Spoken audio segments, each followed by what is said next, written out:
Hey family, mumeze mute? Amakuru yanyu nizere ko mumeze neza aho muri hose. Ndabashuhuje cyane hobe. Hanyuma nimba ufunguye iyi YouTube channel ari ubwa mbere, amazina yanjye nitwa FILT'R nkuko bamwe tumaze kumenyerana. Uyu munsi ndashaka kubereka uburyo nakoze makeup step by step, uko nakoze ingohe, uko nakoze amaso, mbega iyi look uko mumbona gutya, uko nakoze amaso. Ndashaka kugira ngo tujye muri video turebe uko byari bimeze step by step. Mu gutangira nkora makeup kwanjye ngewe mbanza konsira kugira ngo sibe tuno tuntu mureba, utu tuntu tw'umukara, kugira ngo ninza kwisiga makeup ntituze kugaragara.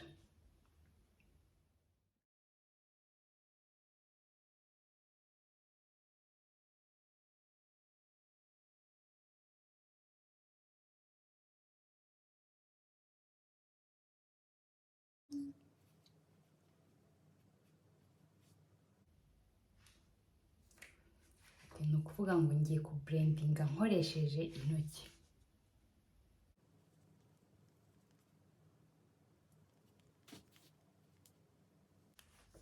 Murabibona mutera? Murabibona mute? Uko biri turiho ntabwo turashira neza, ariko uko biri twagabanutse. Hari ukuntu usanga umuntu mumbabare mumbwire biriya bintu mwe mubibona mute? Hari ukuntu umuntu usanga yisize makeup ariko ugasanga yasize umunwa gusa, ngo yazihoreye kandi yisize rouge à lèvres. Nuko ngo njyaho kugira ngo nisige, aho kugira ngo nisige rouge à lèvres ku munwa, ahandi mwihorera, ahubwo burya nasiga ingohe ahandi mwayihorera. Ariko disi ntago nabajije, hari igihe biba byanze. Abati ni nkuru ifite aka makeup, nayo nkubita ka rouge à lèvres ku munwa, at least ndaza kugaragara. Twagabanutse siko? Mu by'ukuri ntago tukiri twinshi. Mumbwire muri comment nimba mubona koko iyi trick yanjye ariyo cyangwa ndi kubatuburira. Mumbwire.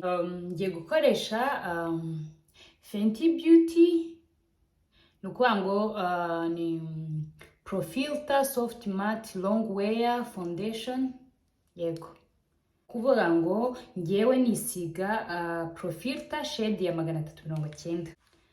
Nukuvuga ngo ntago ngiye kwihoma makeup nyinshi, ngendeho ndabereka uko nisiga. Ntago nababwiye yuko ntari iki, sindi umu makeup artist.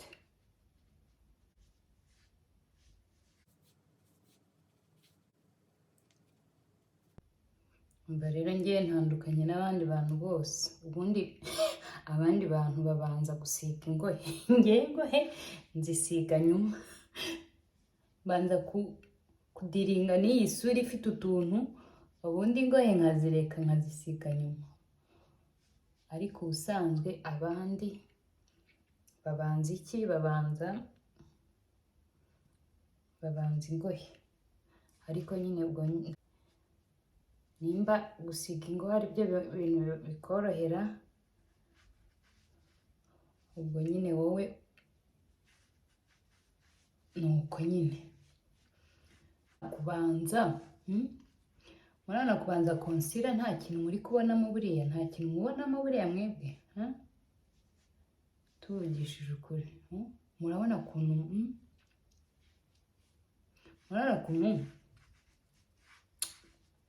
hano ukuntu bimeze.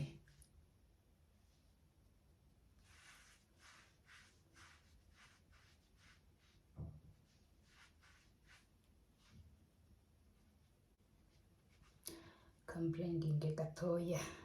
Uba ugomba kublendinga makeup yawe baby. Ugomba kublendinga uruhu rukanyirira. Muri wewe namutera. Twa tuntu twagabanutse twashize. Iriya trick yo kubanza gusiga concealer, nukuvuga ngo hehe na twa tuntu tw'umukara twagiye, kubera ko nabanje kuduhisha. Bite byanyu mugomba tugomba kuzajya tubatuburira. So ni ukuvuga ngo ngiye gukoresha iyi eyebrow pencil. Ngiye kubanza nsokoze ingohe zanjye hera hano.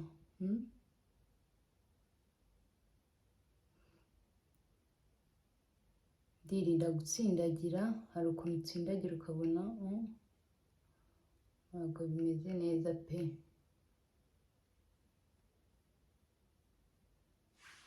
Murabona ko ndi kugenda gahoro gahoro, ntabwo ndi kugenda nsindagira.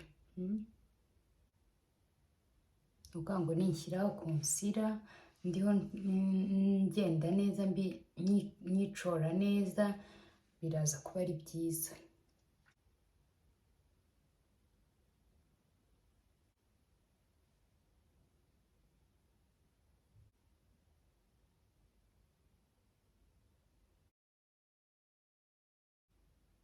Gukora ingohe biragora pe.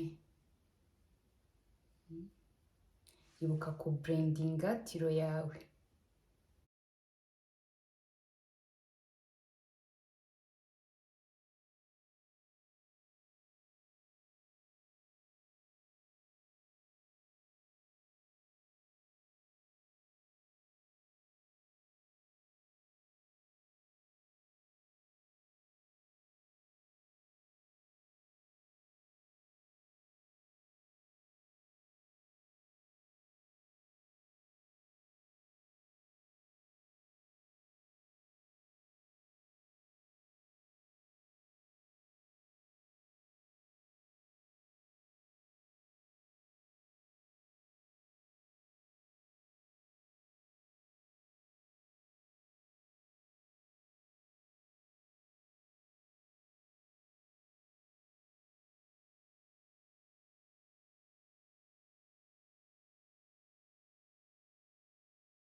Ugira concealer yawe ntigaragare, nabyo burya biguha look nziza. Ukuvuga ngo tiro yanjye nayirangije, noneho icyo ngiye gukora ngiye gushyira aka foundation hano gatoya. Icyo ngiye gukora ngiye ku blendinga hahandi nahoze nkora, hamwe nagiye nkora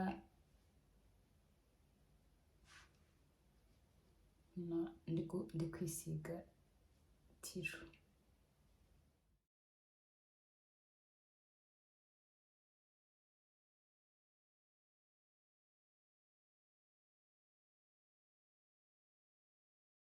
Iyi ni bronzer.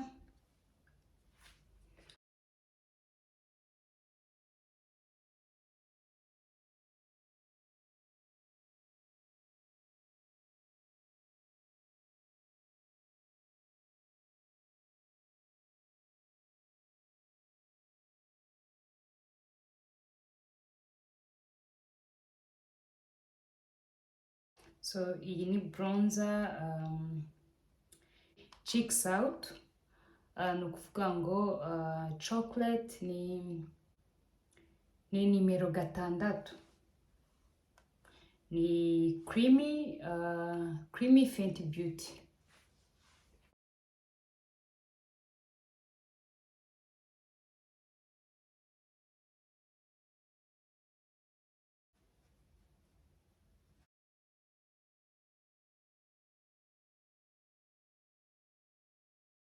Urabrandinga ku buryo umuntu adashaka kumenya kubona wa murongo wa makeup.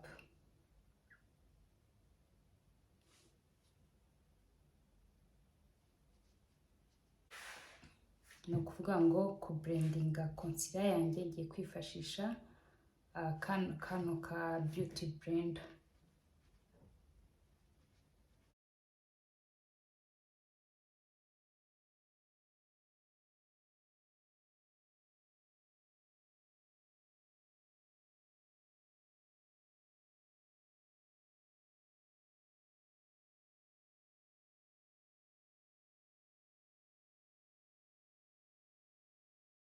ni ukuvuga ngo noneho icyo ngiye gukurikizaho is it eyeshadow? I don't know. Ngiye nkunda akangaka cyane.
Nta setting powder mfite, ariko ngiye gukoresha iyi ngiyi isanzwe kuko nta setting powder mfite.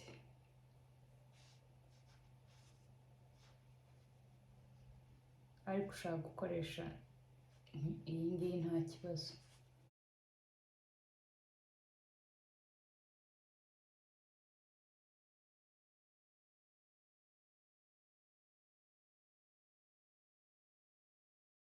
Ngo iyi ni Moone, iyi ni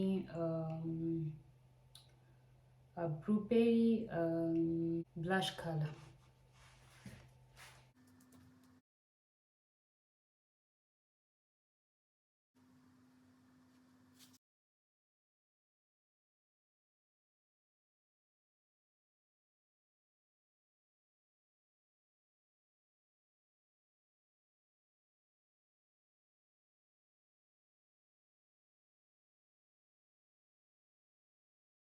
Ukuvuga ngo noneho icyo ngiye gukurikizaho eyeliner, ariko mva eyeliner yanjye yashize. So ngiye gukoresha iyi ngiyi y'umukara.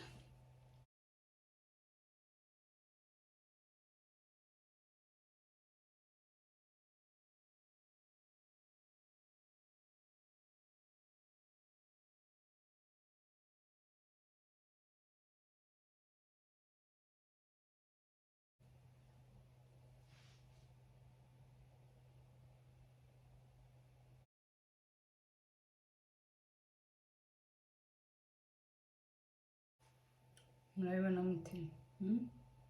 Si ngombwa ngo ufite makeup zose, ariko hari uburyo ni ushaka gukoresha. Nimba ufite eyeshadow y'umukara, ushaka kuyikoresha mu gucora ka kantu nyine gatuma tureba nk'abashinwa. Aka ngaka nimba ugafite, mbona ko yes, umuntu akeneye eyeliner. Ariko nimba utayifite nabwo ushaka gukora makeup kandi ikaba nziza udakoresheje eyeliner. Ubuse murabona mutera. Ubu noneho icyo ngiye gukurikizaho umunwa. Nibagiwe hano.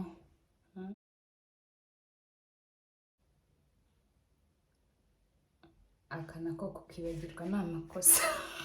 Aka sinshaka kukibagirwa.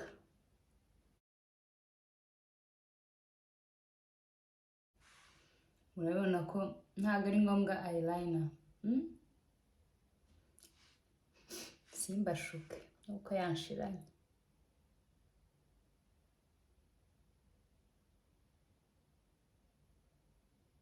Ukuvuga ngo noneho ngiye gukora umunwa. Ukuvuga ngo ngiye gukoresha iyi lip line. So ni ukuvuga ngo ngiye guhera hano.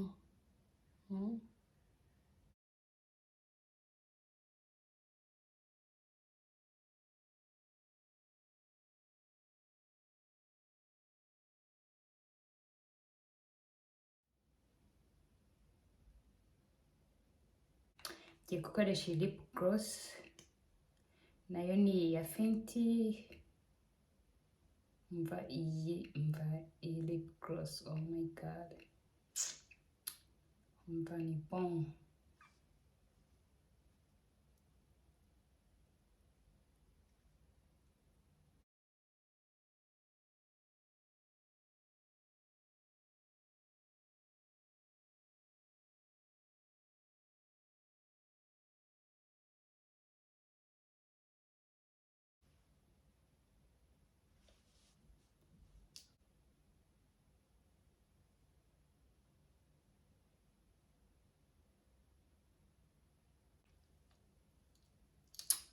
Murabibona mute?